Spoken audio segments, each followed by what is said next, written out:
ನಾನು ಚಿಕ್ಕವಳಿದ್ದಾಗನೇ ಅಪ್ಪ ತೀರ್ಕೊಂಡ್ಬಿಟ್ರು. ತೀರ್ಕೊಂಡ್ಮೇಲೆ ನಮ್ಮ ಮನೆಗೆ ಒಬ್ಬರು ಅಂಕಲ್ ಬರ್ತಾಯಿದ್ರು. ಅವರು ನಮ್ಮ ಮಮ್ಮಿನ ನೋಡ್ಕೊತೀನಿ, ನೀನು ನೋಡ್ಕೊತೀನಿ, ಮಗಳನ್ನ ನೋಡ್ಕೊತೀನಿ ಅಂತ ಹೇಳಿ ನಿಮ್ಗೆ ಯಾರು ಇಲ್ಲಲ್ಲ ಅಂತ ನಮ್ಮ ಮನೆಗೆ ಬರ್ತಾಯಿದ್ರು, ಹೋಗ್ತಾಯಿದ್ರು. ಹೋಗ್ತಾಯಿದ್ರು. ಮದುವೆ ಆಗಿದ್ದೀನಿ ಅಂತ ಸಹ ಹೇಳ್ತಾಯಿದ್ರು. ಅಮ್ಮನ ಜೊತೆಗೇ ಇದ್ರು ಅವರು. ಬರ್ತಾ ಅವ್ರದ್ದು ಕಿರುಕುಳ ಜಾಸ್ತಿ ಆಗೋಯ್ತು. ಅಮ್ಮನ ಹೊಡೆಯೋದು, ನನ್ನ ಹೊಡೆಯೋದು, ಹೊರಗಡೆ ಹೋಗಬೇಡ, ಅಲ್ಲಿ ಹೋಗಬೇಡ, ಇಲ್ಲಿ ಹೋಗಬೇಡ ಅಂತ ಹೇಳೋದು, ಫ್ಯಾಮ್ಲಿಯವ್ರ ಕಡೆ ಹೋಗಬೇಡ ಅನ್ನೋದು. ಮತ್ತು ಆಸ್ತಿ ಎಲ್ಲ ಮಾರ್ಕೊಂಡು ದುಡ್ಡೆಲ್ಲ ತಿಂದುಬಿಟ್ಟಿದ್ದಾರೆ. ಅಪ್ಪನ ಆಸ್ತಿ ಎಲ್ಲ ಮಾರಿಬಿಟ್ಟಿದ್ದಾರೆ, ದುಡ್ಡೆಲ್ಲ ತಿಂದುಬಿಟ್ಟಿದ್ದಾರೆ ಅವರು. ನಮ್ಮ ಮಮ್ಮಿ ಏನಾದರೂ ಕೇಳಿದರೆ ಅವ್ರನ್ನೂ ಸಹ ಹೊಡೆಯೋದು, ಬ್ಲ್ಯಾಕ್ ಮೇಲ್ ಮಾಡೋದು, ನಿನಗೆ ಯಾರು ಇಲ್ವಲ್ಲ ಅಂತ ಹೇಳೋದು, ಹಂಗೆ ಮಾಡ್ತಾಯಿದ್ರು. ನನ್ನ ಸಹ ಹೊಡಿತಾಯಿದ್ರು ಅವ್ರು, ಭಾಳ ಹೊಡಿತಾಯಿದ್ರು. ಮನೆಯಲ್ಲಿ ಕುಡಿಯೋದು, ಕುಡಿದು ಮನೆಗೆ ಬರೋದು, ಹೊಡೆಯೋದು, ಹಂಗೆ ಮಾಡ್ತಾಯಿದ್ರು. ಅಮ್ಮ ಏನಾದರೂ ಕೇಳಿದ್ರು ಸಹ ಅವ್ರನ್ನೂ ಹೊಡಿತಾಯಿದ್ರು. ಬರ್ತಾ ಕಿರುಕುಳ ಭಾಳ ಆಗೋಯ್ತು ಸರ್. ಅದು 2 ವರ್ಷದಿಂದ ನನ್ನ ಬ್ಲ್ಯಾಕ್ ಮೇಲ್ ಮಾಡ್ತಾಯಿದ್ದಾರೆ ಅವರು. ವೀಡಿಯೋಸ್ ಇದೆ, ಫೋಟೋಸ್ ಇದೆ ಅಂತ ಹೇಳಿ ಟಾರ್ಚರ್ ಮಾಡ್ತಾಯಿದ್ದಾರೆ. ನಾನು ಏನಾದರೂ ಹೊರಗೆ ಹೋಗಿ ಹೇಳ್ತೀನಿ ಅಂದರೆ ನನಗೆ ಪೊಲೀಸವ್ರು ಗೊತ್ತು, ಅವ್ರು ಗೊತ್ತು, ಇವ್ರು ಗೊತ್ತು, ನೀನೇನು ಮಾಡ್ಕೊತಿ, ಏನು ಮಾಡ್ಕೊಳ್ಳ, ನೀನು ಹೊರಗೆ ಹೋದರೂ ಸಹ ನಿನ್ನೆ ಸಾಯಿಸ್ಬಿಡ್ತೀನಿ ಅಂತ ಹೇಳಿದ್ದಾರೆ. ಅಮ್ಮನ ಊರಿಗೆ ಕಳಿಸ್ತಾಯಿದ್ರು, ಅವರೇ ಕಳಿಸಿ ನನ್ನ ಬ್ಲ್ಯಾಕ್ ಮೇಲ್ ಮಾಡ್ತಾಯಿದ್ರು ಅವರು. ತುಂಬ ಹೊಡಿತಾಯಿದ್ರು. ಬೆಲ್ಟ್ ತೊಗೊಂಡು, ಪೈಪ್ ತೊಗೊಂಡು ಹೊಡಿತಾಯಿದ್ರು. ಒಂದು ಸಾರಿ ಮನೆಯಲ್ಲಿ ನಾನು ಇಸ್ತ್ರಿ ಮಾಡಬೇಕಾದ್ರೆ ಅವ್ರು ಬಂದು ನಾನು ಇಟ್ಕೊಂಡು ಬಂದಾಗ ನಾನು ಇಸ್ತ್ರಿ ಪೆಟ್ಟಿಗೆ ತೊಗೊಂಡು ಅವ್ರ ಹೊಟ್ಟೆಯಲ್ಲಿ ಸುಟ್ಟಿದ್ದೀನಿ. ನಾ ಅದನ್ನು ಕೇಳಿದರೆ ಇಲ್ಲ, ಎಲ್ಲ ಸುಳ್ಳು ಹೇಳ್ತಾ ಇದ್ದಾಳೆ ಅಂತ ಹೇಳ್ತಾ ಇದ್ದಾರೆ. ಅಮ್ಮನೂ ಸಹ ನಂಬಿಲ್ಲ, ನಾನು ಇದು ಹೇಳೋದೆಲ್ಲ ಅಮ್ಮನೂ ಸಹ ನಂಬಿಲ್ಲ. ಅಮ್ಮ ಅವ್ರಿಗೆ ಸಪೋರ್ಟ್ ಮಾಡ್ತಾಯಿದ್ದಾರೆ. ಈ ಕೇಸ್ ಮಾಡೋಣ ಅಂತ ನಾನು ಕೋಲ್ಬಜಾರ್ ಪೊಲೀಸ್ ಸ್ಟೇಷನ್ಗೆ ಹೋಗಿದ್ದೆ. ಅಲ್ಲಿ ಹೋದರೂ ಸಹ ಸರ್ ಅವ್ರು ಪೊಲೀಸವರೆಲ್ಲ ಕಾಂಪ್ರಮೈಸ್ ಆಗು ಅಂತಲೇ ಹೇಳಿದರು. ಕೇಸ್ ತಗೊಳ್ಳಿಲ್ಲ. ಪಂಚಾಯತಿ ಮಾಡೋಣ ಅಂತ 10-20 ಜನ ಕರ್ಕೊಂಬಂದು ಕುಂದಿರಿಸಿ ಪಂಚಾಯತಿ ಮಾಡಿ ಅಂತ ಹೇಳಿದರು. ಏನಾಗಿದೆ ಅಂತ ಹೇಳು ಅಂತ ಹೇಳಿದರು. ನಾನು ಹೇಳಿದೆ ಸರ್ ಎಲ್ಲ ಅವ್ರಿಗೆ. ಹೇಳಿದರೂ ಸಹ ಅವರು FIR ಮಾಡ್ಕೊಳ್ಳಿಲ್ಲ. ಬೆಳಗ್ಗೆ 11:30 ರಾತ್ರಿ 10 ಗಂಟೆ ತನಕ FIR ಮಾಡ್ಕೊಳ್ಳಿ ಅಂದರೆ ಮಾಡ್ಕೊಳ್ಳಿಲ್ಲ. ಇಲ್ಲ ಕಾಂಪ್ರಮೈಸ್ ಆಗು ಅಂತಲೇ ಹೇಳಿದರು. ಅದು 2 ವರ್ಷದಿಂದ ತುಂಬ ಟಾರ್ಚರ್ ಆಗೋಯ್ತು. ಲೈಂಗಿಕ ಕಿರುಕುಳ ಭಾಳ ಆಗೋಯ್ತು ಸರ್. ಒಂದು ಮದುವೆ ಆಗಬೇಡ, ನಾನು ಹೇಳಿದ್ದವನ್ನೇ ಮದುವೆ ಮಾಡ್ಕೊ ಅಂತ ಹೇಳ್ತಾಯಿದ್ರು. ಇಲ್ಲಾಂದರೆ ನಾನಿದ್ದೀನಲ್ಲ ಅಂತ ಹೇಳ್ತಾಯಿದ್ರು ಅವರು. ನಾ ಅಮ್ಮನಿಗೆ ಹೇಳಿದ್ರು ಸಹ ಅಮ್ಮನಿಗೆ ನನ್ನ ಮೇಲೇ ಉಲ್ಟಾ ತಿರುಗಿ ಅವಳು ಹಿಂಗೆ ಮಾಡ್ತಾಳೆ, ಹಂಗೆ ಮಾಡ್ತಾಳೆ ಅಂತ ಸುಳ್ಳು ಹೇಳ್ತಾಯಿದ್ರಲ್ಲ. ಅಮ್ಮನೂ ಭಯ ಪಡ್ತಾಯಿದ್ರು, ಅವ್ರಿಗೆ ನಂಬ್ತಾ ಇರಲಿಲ್ಲ. ನಾ ಎಷ್ಟು ಹೇಳಿದ್ರು ಸಹ ಅವ್ರು ನಂಬಲಿಲ್ಲ. 2 ವರ್ಷದಿಂದ ತುಂಬ ನೋವು ಅನುಭವಿಸ್ತಿದ್ದೀನಿ ಸರ್. ಅದಕ್ಕೆ ನಾನು ಇವಾಗ ಹೊರಗಡೆ ಬಂದು ಹೇಳ್ತಾ ಇದ್ದೀನಿ. ಪೊಲೀಸವ್ರು ಕೇಳಿದ್ರು ಸಹ ಅವ್ರು ಹೆಲ್ಪ್ ಮಾಡಲಿಲ್ಲ, FIRನೂ ತಗೊಂಡಿಲ್ಲ. ಭಾಳ ಅವ್ರ ಜೊತೆಲೇ ಕಾಂಪ್ರಮೈಸ್ ಆಗಿದ್ದಾರೆ ಅವರು. ನನಗೆ ಕಾಂಪ್ರಮೈಸ್ ಮಾಡು, ಕಾಮನ್ ಅಫೆನ್ಸ್ ಅಂತ ಪೊಲೀಸವ್ರು ಹೇಳ್ತಾ ಇದ್ದಾರೆ. ಇದೆಲ್ಲ ತಾಯಿಗೂ ಸಹ ಭಯ ಇಟ್ಟಿದ್ದಾನೆ ಅವನು, ನಮ್ಮ ಅಂಕಲ್ ಭಯ ಇಟ್ಟಿದ್ದಾರೆ. ನೀನೇನಾದರೂ ಹೆಲ್ಪ್ ಮಾಡಿದ್ರೆ ನೋಡು, ಹಂಗೆ ಹಿಂಗೆ ಅಂತ ಭಯ ಇಟ್ಟಿದ್ದಾರೆ. ಅವರೇ ಏನು ಹೆಲ್ಪ್ ಮಾಡಲಿಲ್ಲ. ನಾನೇನು ಹೇಳಿದ್ರು ಸಹ ಅವ್ರು ಕೇಳಲಿಲ್ಲ, ನಂಬಲಿಲ್ಲ ಕೂಡ. 2 ವರ್ಷದಿಂದ ತುಂಬ ಕಿರುಕುಳ ಆಗೋಯ್ತು ಸರ್. ಅವನು ತಟ್ಕೊಂಡು ಸಾಕಾಗೋಯ್ತು. 23 ವರ್ಷದಿಂದ ಅವನು ಹೊಡೆಯೋದು ಬಡಿಯೋದು ತಟ್ಕೊಂಡೇ ಇದ್ದೀನಿ. ಈ ಲಾಸ್ಟ್ 2 ವರ್ಷದಿಂದ ತುಂಬ ಟಾರ್ಚರ್ ಆಗೋಯ್ತು ಅವನು. ಇನ್ನು ತಟ್ಕೊಳ್ಳೋಕ್ಕಾಗಲಾರ್ದೆ ಯಾರ ಹತ್ರ ಹೇಳೋಕ್ಕೂ ಆಗಲಿಲ್ಲ. ಹೊರಗಡೆ ಹೇಳಿದರೆ ನನ್ನ ಮರ್ಯಾದೆ ಪ್ರಶ್ನೆ ಅಂತ ಹೇಳೋಕ್ಕೂ ಆಗಲಿಲ್ಲ. ಹಾಗಾಗಿ ನಾನು ಸುಮ್ಮನೆ ಇದ್ದೆ. ನಾಳೆ ಆಗೋಗುತ್ತೆ, ಇದು ಸೈಲೆಂಟ್ ಆಗ್ತಾರೆ, ಹಾಗೆ ಹೀಗೆ. ಅವ್ರಿಗೆ ಮಗಳಿದ್ದಾಳೆ, ಹೇಳಿದ್ದೀನಿ ನಿಮಗೂ ಮಗಳಿದ್ದಾಳೆ ಅಂದರೂ ಸಹ ಅವ್ರು ಕೇಳಲಿಲ್ಲ. ನಾನು ಬೆಳೆಸಿದ ಹಣ್ಣು ನಾನೇ ತಿನ್ನಬೇಕು ಅಂತ ಸಹ ನನಗೆ ಹೇಳಿದ್ದಾರೆ. ಹೊರಗಡೆ ಯಾರಾದರೂ ಕೇಳಿದರೆ ಇಲ್ಲ ಅವಳು ಹಿಂಗೆ ಹಾಗೆ ಅಂತ ನನ್ನ ಮೇಲೆ ಹೇಳಿದ್ದಾರೆ. ಇನ್ನು ನಾನು ತಟ್ಕೊಳ್ಳೋಕ್ಕಾಗಲಾರ್ದೆ ಹೊರಗಡೆ ಬಂದಿದ್ದೀನಿ ಸರ್. ಮನೆಯಿಂದ ಸಹ ಅವ್ರು ಅಗ್ರಿಮೆಂಟ್ ಬರ್ಸ್ಕೊಂಡು ಹೊರಗೆ ಹಾಕಿದ್ದಾರೆ. ಇನ್ನು ಹೊರಗಡೆ ಹೆಂಗೋ ಬಿದ್ದಿದ್ದೀನಿ ಅಂತ ಹೇಳಿ ನಾನು ಇನ್ನು ಮರ್ಯಾದೆ ಹೋದರೆ ಹೋಗಲಿ, ಸತ್ತೋಗೋಕ್ಕೂ ರೆಡಿ ಆಗಿದ್ದೀನಿ ಅಂತ ಹೇಳಿ ಬಂದು ಹೇಳಿಬಿಟ್ಟೆ ಸರ್ ಪೊಲೀಸರ ಹತ್ರ ಎಲ್ಲ. ಅವ್ರಿಗೀಗಾಗಲೇ ಮದುವೆ ಆಗಿದೆ. ಅವರು ಹೆಂಡತಿ ಜಾಬ್ ಮಾಡ್ತಾರೆ, ಗೌರ್ಮೆಂಟ್ ಜಾಬ್ ಹೋಲ್ಡ್ರು ಅವರು. 3 ಮಕ್ಕಳು ಸಹ ಇದ್ದಾರೆ, ದೊಡ್ಡ ಮಕ್ಕಳಿದ್ದಾರೆ.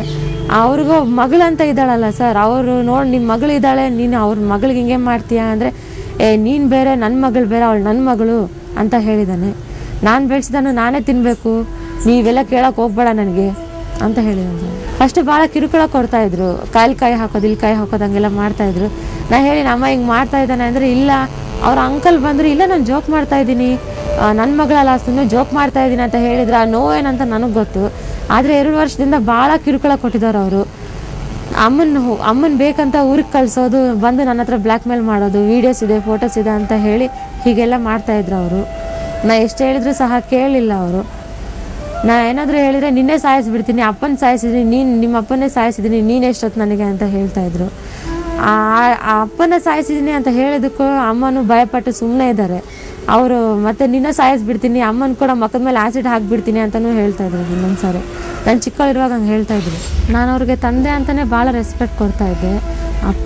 ಅಪ್ಪನ ಜಾಗಲ್ಲಿದ್ದಾರಲ್ಲ ಅಂತ ಅಪ್ಪ ಅಂತಲೇ ತುಂಬ ರೆಸ್ಪೆಕ್ಟ್ ಕೊಟ್ಟು ಅವ್ರು ಏನು ಹೇಳಿದ್ರು ಕೇಳೋದು ಹಂಗೆ ಮಾಡ್ತಾಯಿದ್ದೆ. ಆದರೆ ಅವರು ತುಂಬ ಕಿರುಕುಳ ಕೊಟ್ಬಿಟ್ರು. 2 ಇಯರ್ಸಿಂದ ತುಂಬ ಅಂದರೆ ತುಂಬ ಕಿರುಕುಳ ಕೊಟ್ಟರು. ಅವರೇ ನೀನು ಜಾಬ್ ಮಾಡು ಅಮ್ಮ ಹೇಳಿದರು. ಅಂಕಲ್ ಅಂತೂ ದುಡ್ಡು ಕೊಡೋಲ್ಲ, ನೀನೇ ಓದ್ಕೋ, ನಿನಗೆ ಬೇಕಾದರೆ ಓದ್ಕೋ ಅನ್ನೋದಕ್ಕೆ ನಾನು ಜಾಬ್ ಮಾಡೋಕ್ಕಂತ ಹೋಗಿದ್ದೆ ಸ್ಕೂಲ್ಗೆ. ನನ್ನ ಸ್ಕೂಲ್ಗೆ ಜಾಬ್ ಜಾಯ್ನ್ ಆದಮೇಲೆ ಅವ್ರ ಮನೆಗೆ ಬಂದಮೇಲೆ ತುಂಬ ಹೊಡೆದ್ರು. ಅಮ್ಮನ ಮುಂದೆ ತುಂಬ ಹೊಡೆದ್ರು. ಅಮ್ಮ ಸಹ ಹೊಡಿಬೇಡ ಅಂದಿದ್ದಕ್ಕೆ ಅವ್ರನ್ನ ಸಹ ಹೊಡೆದ್ರು. ಅವರು ಅಮ್ಮನೂ ಸಹ ಹೊಡೆದ್ರು. ಏನಾದರೂ ನೀವು ಹೊರಗೆ ಹೋದರೆ ನನ್ನ ಮರ್ಯಾದೆ ಹೋಗುತ್ತೆ, ಹೊರಗಡೆ ಎಲ್ಲ ನಾನೇ ನೋಡ್ಕೊತಾ ಇದ್ದೀನಿ ಅಂತ ಹೇಳಿದ್ದೀನಿ, ನೀವು ಹೊರಗಡೆ ಜಾಬ್ ಮಾಡೋಕ್ಕೆ ಹೋದರೆ ನನ್ನ ಮರ್ಯಾದೆ ಹೋಗುತ್ತೆ ಅಂತ ಹೇಳಿ ಅವರು ಹೊಡೆದ್ರು. ಅಲ್ಲಿ ಜಾಬ್ ಮಾಡ್ಕೊಳಕ್ಕೂ ಬಿಡಲ್ಲ, ಅಲ್ಲಿ ಓದ್ಕೊಳಕ್ಕೂ ಬಿಡಲ್ಲ, ಮನೆಯಲ್ಲೇ ಇರು ಅಂತ ಹೇಳಿ ತುಂಬ ಕಿರುಕುಳ ನೀಡ್ತಾಯಿದ್ರು ಅವರು. ಅಮ್ಮನಿಗೂ ಹೇಳಿದ್ರು ಸಹ ಅಮ್ಮ ಅವ್ರಿಗೆ ಅಡ್ಡ ಬಂದರೆ ನನ್ನ ಹೊಡೆದು ಬಿಡ್ತಾನೆ ಅಂತೇಳಿ ಅಮ್ಮ ದೂರ ಇರ್ತಾಯಿದ್ರು. ಅಮ್ಮನ ಮುಂದೆನೇ ಭಾಳ ಹೊಡಿತಾಯಿದ್ರು. ಫ್ಯಾಮ್ಲಿ ಮುಂದೆ ಎಲ್ಲ ಸಹ ಹೊಡಿತಾಯಿದ್ರು. ಅವ್ರು ಬಂದು ಬೆಲ್ಟ್ ತೊಗೊಂಡು ಹೊಡೆದಿದ್ದಾರೆ. ಒಂದ್ಸರಿ ಬೆಲ್ಟ್ ತೊಗೊಂಡು ಹೊಡೆದಿದ್ದಾರೆ. ಕೈಯಿಂದ ಭಾಳ ಹೊಡಿತಾಯಿದ್ರು. ಅವರು ಕಾಲಿಂದ ಹೊಡಿತಾಯಿದ್ರು. ಒಂದ್ಸರಿ ನೀರೆಲ್ಲ ಮುಖಕ್ಕೆ ಹಾಕಿ ಜಗ್ ತೊಗೊಂಡು ಹೊಡೆದಿದ್ದಾರೆ. ಅವರು ಏನಾದರೂ ಅಂದರೆ ಬಾಟ್ಲ್ ತೊಗೊಂಡು ಸಾಯಿಸ್ಬಿಡ್ತೀನಿ ನೋಡು, ನೀನು ಹೊರಗೆ ಬಾ, ನೀನು ನೋಡ್ಕೊತೀನಿ ಅಂತ ಹೇಳ್ತಾಯಿದ್ರು ಅವರು. ನನಗೆ ಹಿಂಗಾಗಿದೆ, ನನ್ನ ಪರಿಸ್ಥಿತಿ ಯಾರಿಗೂ ಬರಬಾರ್ದು. ಇಂಥವು ತುಂಬ ನಡೀತಾ ಇದ್ದಾವೆ, ಒಳಗಡೆನೇ ಎಲ್ಲ ನಡೀತಾ ಇದ್ದಾವೆ. ಯಾರೂ ಹೊರಗೆ ಬರ್ತಾ ಇಲ್ಲ. ನಾನು ಓದ್ಕೊಂಡಿದ್ದೀನಿ, ನನಗೆ ತಡ್ಕೊಳಕ್ಕೆ ಆಗ್ತಾಯಿಲ್ಲ. ಇನ್ನು ಕಿರುಕುಳ ತುಂಬ ಆಗಿದೆ, ತಡ್ಕೊಳಕ್ಕೆ ಆಗ್ತಾಯಿಲ್ಲ. ನನಗಂತೂ ಆಸೆ ಇದೆ, ಜಾಬ್ ಮಾಡಬೇಕು, ಅಮ್ಮನ ನೋಡ್ಕೋಬೇಕು, ಚೆನ್ನಾಗಿರಬೇಕು ಅಂತ ಆಸೆ ಇದೆ. ಹಾಗಾಗಿ ನಾನು ಇನ್ನು ಹೊರಗೆ ಬಂದು ಇನ್ನು ಏನಾದರೂ ಆಗಲಿ ಅಂತ ಹೇಳ್ತಾ ಇದ್ದೀನಿಲ್ಲ.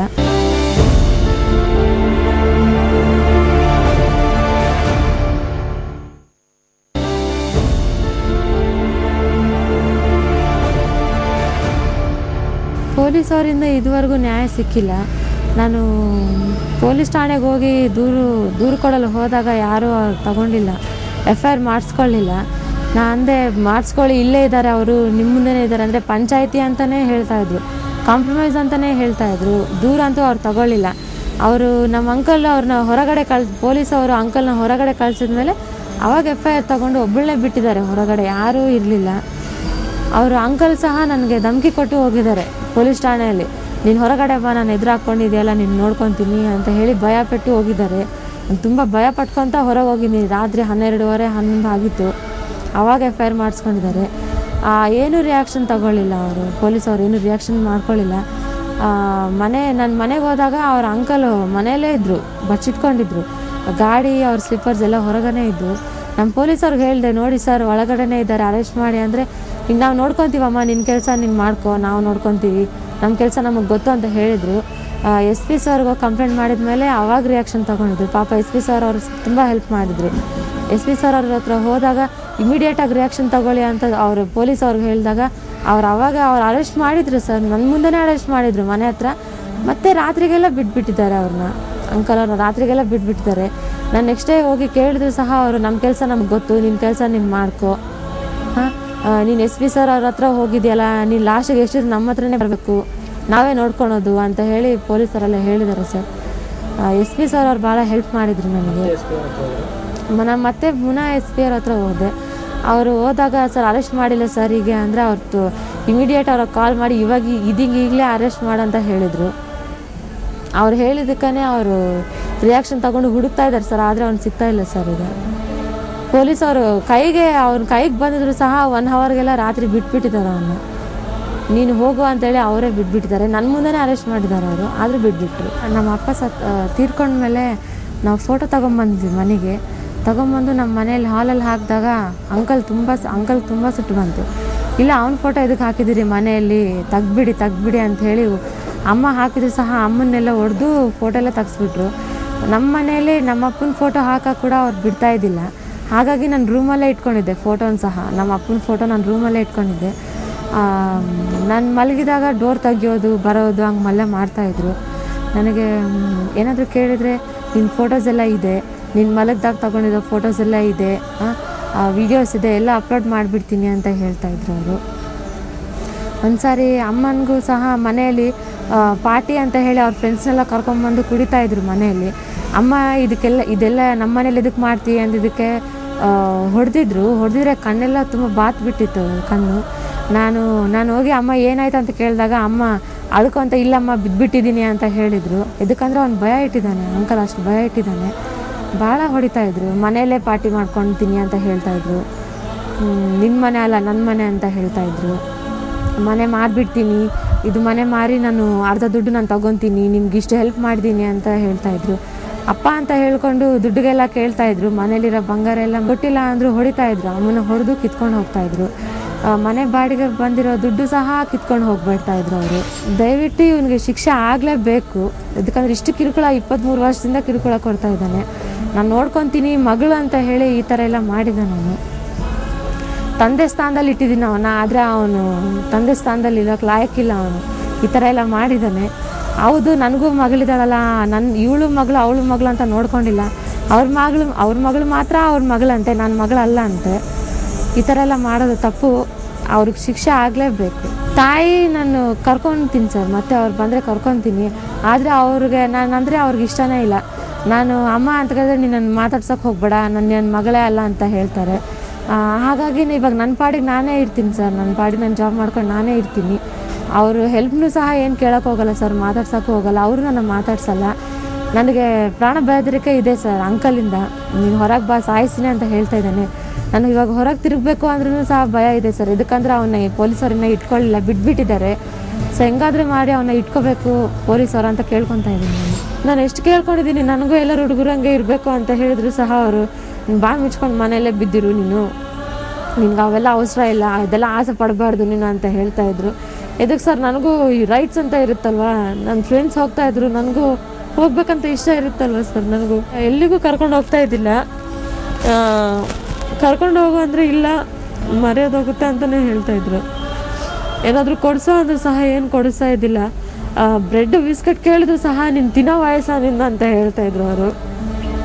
ಅವ್ರ ಮಕ್ಕಳನ್ನ ಚೆನ್ನಾಗಿ ನೋಡ್ಕೊತಾ ಇದ್ರು ಅವರು. ನನ್ನ ಮಾತ್ರ ಹಿಂಗೆ ಮಾಡಿದ್ದಾರೆ. ನಾನು ಹೇಳ್ಕೊಂಡ್ರು ಕೂಡ ಯಾರು ಕೇಳೋರಿಲ್ಲ ಸರ್. ಈಗ ಯಾರು ಸಪೋರ್ಟ್ಗೂ ಬರ್ತಾ ಇಲ್ಲ. ಸೊ ಪ್ಲೀಸ್ ಪೊಲೀಸವರು ಹೆಂಗನ ಮಾಡಿ ನ್ಯಾಯ ಕೊಡಿಸ್ಬೇಕಂತ ಕೇಳ್ಕೊತಾ ಇದ್ದೀನಿ. ನಾನು 2 ವರ್ಷದಿಂದ ತುಂಬ ಕಿರುಕುಳ ಆಗಿ ನಾನು ಹೊರಗೆ ಬಂದುಬಿಟ್ಟೆ ಸರ್. ಮನೆಯಿಂದ ಸಹ ಹೊರಗೆ ಹಾಕ್ಬಿಟ್ರು ಅಂಕಲ್. ಬಾಂಡ್ ಬರ್ಸ್ಕೊಂಡು ಹೊರಗೆ ಹಾಕ್ಬಿಟ್ರು. ಇವಾಗ ಅವ್ರ ಅಮ್ಮ ಹತ್ರ ಕೂಡ ಹೋಗೋಕ್ಕಿಲ್ಲ. ಈ ಕಡೆ ಯಾರು ರಿಲೇಷನ್ಸ್ ಯಾರೂ ಹೆಲ್ಪ್ ಮಾಡ್ತಾಯಿಲ್ಲ. ರಾತ್ರಿ ಪೊಲೀಸ್ ಸ್ಟೇಷನಲ್ಲಿ 12 ಗಂಟೆಗೆ ಒಬ್ಬಳೇ ಬಿಟ್ಟಿದ್ದಾರೆ ಸರ್ ಹೊರಗಡೆ. ಯಾರೂ ಹೆಲ್ಪ್ ಮಾಡಲಿಲ್ಲ. ನನ್ನ ಫ್ರೆಂಡ್ ಅವ್ರ ಅಮ್ಮ ಬಂದು ಕರ್ಕೊಂಡು ಹೋಗಿದ್ದಾರೆ ನನ್ನ. ಇವಾಗ ಅವ್ರ ಮನೆಯಲ್ಲೇ ಇದ್ದೀನಿ ಸರ್ ನಾನು. ಎಷ್ಟು ದಿನ ಅಂತ ಅವ್ರ ಮನೆಗೆ ಇರೋಕ್ಕಾಗುತ್ತೆ? ನನಗೂ ಜಾಬ್ ಮಾಡಬೇಕು, ನಾನು ಎಲ್ಲರ ಹುಡುಗರಂಗೆ ನನಗೂ ಇರಬೇಕಂತ ಆಸೆ. ಮನೆಗೆ ಹೋಗೋಕ್ಕೂ ಆಗಲ್ಲ. ಅಮ್ಮ ಅವರು ಸಹ ಅವರು ಕರಿತಾ ಇಲ್ಲ, ನಾನು ಹೋಗೋಕ್ಕೂ ಆಗಲ್ಲ. ನಾ ಹೋದರೂ ಸಹ ಅವ್ರು ಎದಕ್ಕೆ ಬರ್ತೀನಿ, ನಿನ್ನ ಪಾಡಿಗೆ ನೀನು ಇದ್ಬಿಡು, ಬರಬೇಡ ಅಂತ ಹೇಳ್ತಾರೆ. ಅವರು ಏನೂ ಮಾತಾಡ್ಸಲ್ಲ. ಈ ಫ್ರೆಂಡ್ಸ್ ಅಂತ ಎಷ್ಟು ದಿನ ಅಂತ ಹೆಲ್ಪ್ ಮಾಡ್ತಾರೆ ನನಗೆ. ಅವ್ರ ಮನೆಯಲ್ಲೇ ಇದ್ದೀನಿ ಈಗ. ಅಲ್ಲಿ ಆ ಕಡೆ ಹೊರಗಡೆ ಹೋದರೂ ಸಹ ಭಯ ಸರ್ ನನಗೆ. ಧಮಕಿ ಕೊಟ್ಟು ಬೇರೆ ಹೋಗಿದ್ದಾನೆ ಆ ಪೊಲೀಸವರು. ಅವನ್ನ ಇಟ್ಕೊಂಡಿದ್ದವನ್ನ ಬಿಟ್ಬಿಟ್ಟಿದ್ದಾರೆ. ಅವನ್ನ ಯಾರು ಅಂತ ಎಷ್ಟು ದಿನ ಅಂತ ಹೆಲ್ಪ್ ಮಾಡ್ತಾರೆ ನನಗೂ ಸಹ ಅವರು. ಈಗ ಇದುವರೆಗೂ ಫ್ರೆಂಡ್ ಮನೆಯಲ್ಲೇ ಇದ್ದೀನಿ. ಇನ್ನು ಮುಂದೆ ಆದರೂ ನಾನು ಜಾಬ್ ಮಾಡಿಕೊಂಡು ಓದ್ಕೊಂಡು ಚೆನ್ನಾಗಿರಬೇಕು ಅಂತ ಬಯಸ್ತಾ ಇದ್ದೀನಿ ಅಷ್ಟೇ.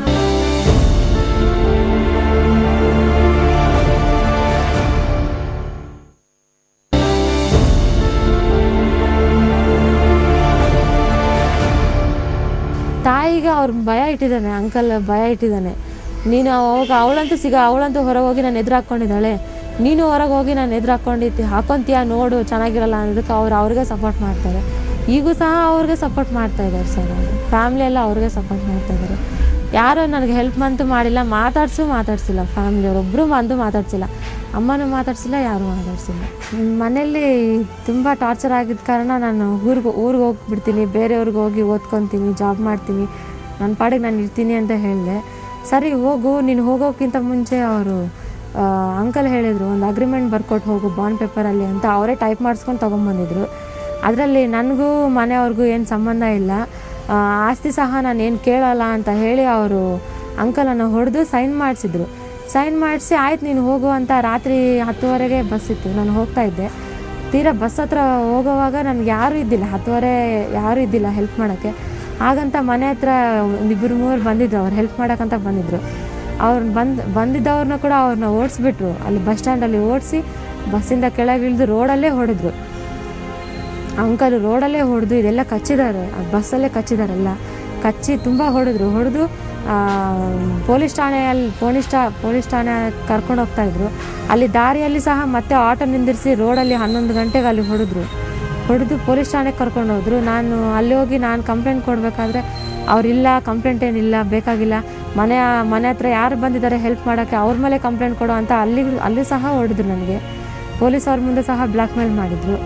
ಮನೆಗೆ ಕರ್ಕೊಂಡು ಬಂದಮೇಲೆ ಮನೇಲಿ 2 ದಿನ ಬಾಗಿಲು ಹಾಕೇ ಇದ್ದರು. ಹೊರಗಡೆ ಹೋಗ್ತೀನಿ, ಪೊಲೀಸ್ ಸ್ಟೇಷನ್ಗೆ ಹೋಗ್ತೀನಿ ಅಂದರೆ ಹೋಗೋಕ್ಕೆ ಬಿಡಲಿಲ್ಲ. ಮನೆಯಲ್ಲೇ ಹೊಡೆದ್ರು, ಅಮ್ಮನ ಮುಂದೆನೇ ಹೊಡೆದ್ರು. ಅಮ್ಮ ಹೊರಗಡೆ ಇದ್ದರು. ಹೊರಗೆ ಹೋಗ್ಬೇಕಾದ್ರೆ ನನ್ನ ರೂಮ್ ಬಾಗಿಲು ಹಾಕ್ಕೊಂಡು ಹೋಗ್ತಾಯಿದ್ರು. ನಾನು ರೂಮಲ್ಲೇ ಇರ್ತಾಯಿದ್ದೆ. ಒಳಗೆ ಬರ್ತಿದ್ರು, ನಾನು ಏನಾದರೂ ಮಾತಾಡಿದ್ರೆ ಮತ್ತೆ ಹೊಡಿತಾಯಿದ್ರು. ಅಲ್ಲಿ ಹೋಗೋಕ್ಕೂ ಬಿಡ್ತಾಯಿಲ್ಲ, ಓದೋಕ್ಕೂ ಬಿಡ್ತಾಯಿಲ್ಲ, ಜಾಬ್ ಮಾಡೋಕ್ಕೂ ಬಿಡ್ತಾಯಿಲ್ಲ.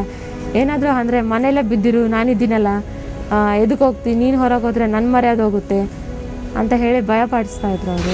ರೂಮ್ ಒಳಗಿದ್ರೆ ರೂಮ್ ಹೊರಗಡೆ ಚಿಲ್ಕೆ ಹಾಕ್ಕೊಂಡು ಹೋಗ್ತಾಯಿದ್ರು. ಮನೆಯವ್ರಿಗೂ ಸಹ ಹೇಳ್ತಾಯಿದ್ರು, ಯಾರಾದರೂ ತೆಗ್ದ್ರಿ ಅಂದರೆ ನೋಡಿರಿ ಬಾಗಿಲು ಅಂತ ಹೇಳಿ ಅವ್ರಿಗೂ ಭಯ ಇಡ್ತಾಯಿದ್ರು. ರೂಮಲ್ಲೇ ಇರ್ತಾಯಿದ್ದೆ, ಒಳಗಡೆನೇ ಇರ್ತಾಯಿದ್ದೆ. ಎಲ್ಲಿಗೆ ಹೋಗೋಕ್ಕೆ ಬಿಡಬೇಡ್ರಿ ಇವಳನ್ನ ಅಂತ ಹೇಳ್ತಾಯಿದ್ದ. ನಾ ಏನಾದರೂ ಎದುರು ಪ್ರಶ್ನೆ ಕೇಳಿದರೆ, ಇಲ್ಲ ನಾವು ಓದಬೇಕು ಅಂತ ಹೇಳಿದ್ರೆ ಹೊಡಿತಾಯಿದ್ರು, ಭಾಳ ಹೊಡಿತಾಯಿದ್ರು. ನೀನೇನು ಓದೋದೇನು ಬೇಕಾಗಿಲ್ಲ, ಇಲ್ಲೇ ಇದ್ಬಿಡು, ಮನೆಯಲ್ಲೇ ಇರು, ನಾನಿದ್ದೀನಲ್ಲ, ಇಲ್ಲಾಂದರೆ ನಾನು ತೋರಿಸಿದವನ್ನೇ ಮದುವೆ ಆಗ್ಬೇಕು ನೀನು ಅಂತ ಹೇಳ್ತಾಯಿದ್ದ. ತಂದೆ ಸಂಬಂಧಿಕರು ಹೆಲ್ಪ್ ಮಾಡಲ್ಲ, ಅವ್ರೇನು ಹೆಲ್ಪ್ ಮಾಡಿ. ಚಿಕ್ಕವರಿರುವಾಗೆ ನನ್ನ ಈ ಕಡೆ ಅವರಿಂದ ದೂರ ಕರ್ಕೊಂಬಂದುಬಿಟ್ಟಿದ್ದಾನೆ ಅಂಕಲ್. ನಾ ಅವ್ರಿಗೆ ಏನು ಹೇಳಿದ್ರು ಅವ್ರೇನು ಕೇಳಲ್ಲ. ಎದಕ್ಕಂದ್ರೆ ಇವನು ಮಾತಾಡೋಕೆ ಅವ್ರಿಗೂ ಇಷ್ಟ ಇಲ್ಲ. ಚಿಕ್ಕವರಿರುವಾಗೆ ಅಲ್ಲಿಂದ ಈ ಕಡೆ ಕರ್ಕೊಂಬಂದುಬಿಟ್ಟಿದ್ದಾರೆ. ಅವ್ರಿಗೂ ನಮಗೇನು ಸಂಬಂಧ ಇಲ್ಲ ಅಂತ ಅಂಕಲೇ ಹೇಳ್ತಾಯಿದ್ರು. ಅವ್ರ ಮನೆಗೆ ಹೋದ್ರೂ ನಾನು ಹೊಡಿತಾಯಿದ್ರು. ಅವ್ರ ಮನೆಗೆ ಹೋಗ್ಬೇಡ ನೀನು, ಅಪ್ಪ ಅವ್ರ ಕಡೆ ಮನೆಗೆ ಹೋಗ್ಬೇಡ ಅಂತ ಹೇಳ್ತಾಯಿದ್ರು. ಅವರು ಅಪ್ಪನ ಕಡೆ ಮನೆಯವ್ರು ತುಂಬ ಒಳ್ಳೆಯವರು. ಅವರು ಹೆಲ್ಪ್ ಮಾಡ್ತಾಯಿದ್ರು, ಏನನ್ನ ಕೇಳಿದ್ರೆ ಹೆಲ್ಪ್ ಮಾಡ್ತಾಯಿದ್ರು. ಆದರೆ ಅಂಕಲ್ ಬಂದು ಹೆಲ್ಪ್ ಮಾಡಬೇಡ ಅಂತ ಹೇಳಿ ಭಯ ಇಡ್ತಾಯಿದ್ರು. ನನಗೆ ಹೆಲ್ಪ್ ಏನು ಕೇಳಬೇಡ ಅಂತ ಹೇಳ್ತಾಯಿದ್ರು, ಭಯ ಇಡ್ತಾಯಿದ್ರು. ನಮ್ಮ ತಂದೆ ಇದ್ದರೆ ಈ ರೀತಿ ಆಗ್ತಾನೇ ಇದ್ದಿಲ್ಲ. ನಾನು ತುಂಬ ಚೆನ್ನಾಗಿರ್ತಿದ್ದೆ, ತುಂಬ ಚೆನ್ನಾಗಿ ಓದ್ಕೊತಾ ಇದ್ದೆ. ನಮ್ಮಪ್ಪ ಭಾಳ ಒಳ್ಳೆಯವರು ಅಂತ ಕೇಳಿದ್ದೀನಿ. ಎಲ್ಲರೂ ಹೇಳ್ತಾರೆ ಅಪ್ಪ ನಿಮ್ಮಪ್ಪ ಭಾಳ ಒಳ್ಳೆಯವರು ಅಂತ. ಆದರೆ ಇವನೇ ಸಾಯಿಸ್ಬಿಟ್ಟಿದ್ದಾನೆ ಅಂತ ಇವನೇ ಹೇಳಿದ್ದಾನೆ, ಅಂಕಲೇ ಹೇಳಿದ್ದಾರೆ. ನಾನೇ ಸಾಯಿಸ್ಬಿಟ್ಟಿದ್ದೀನಿ ಅಪ್ಪನ್ನ, ನೀನೆಷ್ಟೊತ್ತು ಅಂತಲೂ ಹೇಳಿದ್ದಾರೆ. ನಮ್ಮಪ್ಪ ಅಂತೂ ತುಂಬ ಒಳ್ಳೆಯವರು. ಅಪ್ಪನ ಫ್ಯಾಮ್ಲಿನೂ ತುಂಬ ಒಳ್ಳೆ ಫ್ಯಾಮ್ಲಿ. ನಾನು ಯಾವಾಗಾದರೂ ಅವ್ರ ಮನೆಗೆ ಹೋದರೂ ತುಂಬ ಚೆನ್ನಾಗಿ ನೋಡ್ಕೊತಾರೆ. ಅಮ್ಮ ಅಪ್ಪನಿಗೆ ಮದುವೆ ಆಗಿ 3 ವರ್ಷಕ್ಕೆ ಅಪ್ಪ ಸತ್ತೋಗ್ಬಿಟ್ರು. ನನಗೆ 1.5 ವರ್ಷನೋ 2 ವರ್ಷನೋ ಇತ್ತು ಸರ್. ನನಗೇನು ಗೊತ್ತಾಗ್ತಾ ಇದ್ದಿಲ್ಲ. ಚಿಕ್ಕವಳಿದ್ದ ಕಾರಣ ನಾನು ಏನು ಕೇಳೋಕ್ಕೂ ಆಗ್ತಾಯಿದ್ದಲ್ಲ, ಏನು ಮಾತಾಡೋಕ್ಕೂ ಆಗ್ತಾಯಿದ್ದಿಲ್ಲ. ನಾನು ಚಿಕ್ಕವಳೆಲ್ಲ ಹೋಗಲಿ ಅಂತ ಇವಾಗ ಸರಿ ಹೋಗ್ತಾರೆ, ನಾಳೆ ಸರಿ ಹೋಗ್ತಾರೆ ಅಂತ ಸುಮ್ಮನೆ ಇದ್ದೆ. ಅದೇ ಇದು ತುಂಬ ಕಿರುಕುಳ ಭಾಳ ಆಗೋಯ್ತು ನನಗೆ, ಟಾರ್ಚರ್ 2 ವರ್ಷದಿಂದ. ನನಗೆ ಅವ್ರು ಹೊಡಿತಾಯಿದ್ರು. ಹೊಡೆದಾಗ ತುಂಬ ಗಾಯ ಆಗ್ತಾಯಿತ್ತು. ನನಗೆ ಕಾಲೆಲ್ಲ ತುಂಬ ಬಾತ್ಬಿಟ್ಟಿದೆ. ಹಾಸ್ಪಿಟ್ಲಿಗೆ ಕರ್ಕೊಂಡೋಗಿ ನನಗೆ ಜ್ವರ ಬಂದಿದೆ ಅಂದರೂ ಸಹ ಅವ್ರು ಏನು ಬೇಕಾಗಿಲ್ಲ, ಮನೆಯಲ್ಲೇ ಬಿದ್ದಿರೋ ಅಂತ ಹೇಳ್ತಾಯಿದ್ರು. ಅಮ್ಮನಿಗೂ ಹೇಳಿದ್ರು, ಅಮ್ಮನೂ ಆಳ್ತಾಯಿದ್ರು, ಹೋಗಲಿ ಅಂದರೂ ಸಹ ಇಲ್ಲ, ಇವಳಿಗೆ ಹಿಂಗೆ ಆಗಬೇಕು, ನನ್ನ ಮಾತು ಕೇಳ್ತಾ ಇಲ್ಲ ಇವಳು ಅಂತ ಹೇಳ್ತಾ ಇದ್ದ. ಹಾಸ್ಪಿಟ್ಲಿಗೂ ಕರ್ಕೊಂಡು ಅಟ್ಲೀಸ್ಟ್ ಟ್ಯಾಬ್ಲೆಟ್ ತಂದುಕೊಡು ಅಂದರೂ ಕೂಡ ತಂದುಕೊಡ್ತಾ ಇದ್ದಿಲ್ಲ. ಏನಾದರೂ ಹಬ್ಬ ಬಂದರೂ ಸಹ ಅವರು ಒಂದು ಡ್ರೆಸ್ ಕೊಡಿಸಿ ಅಟ್ಲೀಸ್ಟ್ ಏನಾದ್ರು ತೊಗೊಂಬರ್ರಿ ಅಂದ್ರೂ ಕೂಡ ಮನೆಗೆ ತೊಗೊಂಬರ್ತಾ ಇದ್ದಿಲ್ಲ. ಅಮ್ಮನಿಗೂ ಕೊಡಿಸ್ತಾ ಇದ್ದಿಲ್ಲ, ನನಗೂ ಕೊಡಿಸ್ತಾ ಇದ್ದಿಲ್ಲ. ಏನಾದರೂ ಅಂದರೆ ಏನು ನಿಮ್ಮ ಮನೇಲಿರೋರಿಗೆ ನಿಮ್ಗೆ ಎದಕ್ಕೆ, ಮನೆಯಲ್ಲೇ ಇರ್ರಿ, ನೀವು ಮನೆಯಲ್ಲೇ ಬಿತ್ಕೊಂಡಿರಿ ಅಂತ ಹೇಳ್ತಾಯಿದ್ರು.